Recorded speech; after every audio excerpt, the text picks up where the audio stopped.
मागील अनेक वर्षापासून दुष्टचक्रात अडकलेल्या अहिल्यानगर मनमाड महामार्गाच्या कामावरून अहिल्यानगरच्या आजी माजी खासदारांनी एकमेकांवर जोरदार टीका केली।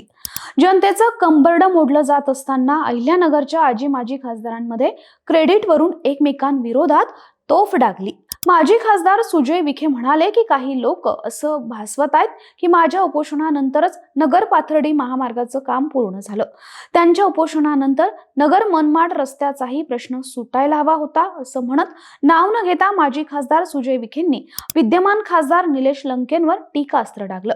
खासदार निलेश लंकेंनी केलेल्या सुजय विखे यांनी पलटवार केलाय। त्यांनी म्हटलंय की तुम्ही या विभागाचे 6 वर्ष खासदार होते, आता मी 1 वर्षापासून खासदार झालोय, तरी मी या संदर्भात केंद्रीय रस्ते वाहतूक मंत्र्यांना भेटलो। या महामार्गाचं काम करणारे ठेकेदार बदललेत, आता रस्त्याचं काम सुरू झालंय।